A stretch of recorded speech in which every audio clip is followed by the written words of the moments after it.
Els Badalona Dracs ja han sumat el primer títol del curs, la Copa Catalana, justament contra els de l'Hospitalet, tot i que en els últims anys són els del Llobregat els que han guanyat la partida dels badalonins en els títols decisius, ja sigui la Copa d'Espanya o més recentment en la Lliga, on la temporada passada els pioners es van imposar els Dracs en la final jugada a Serraïma.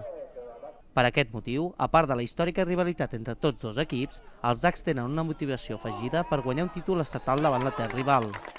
I tant, primer perquè és la Copa d'Espanya, que fa molts anys que no guanyem, ells junt a Ossos són l'equip que més finals han guanyat, nosaltres tenim 3 d'Espanya, i sobretot per l'espineta de la final de l'any passat. Jo crec que ells venen malferits de la Copa Catalana, que és important, és un títol important, però la Copa d'Espanya també ho és. I esperem que jugant a casa ens ho emportem a casa. Cap dels dos equips poden disposar per aquesta final dels seus fitxatges americans, ja que la competició així ho determina.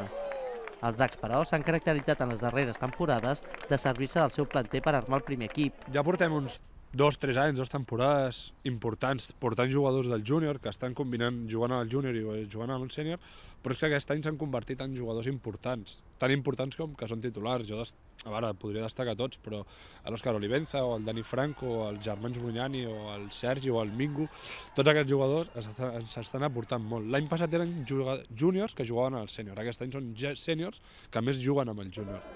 L'inici de la Lliga serà només una setmana després i els Dracs l'obriran al camp dels València Firebats. En la nova temporada, els Dracs començaran a domicili en terres valencianes i dels 5 partits de la primera volta, 4 seran fora de casa.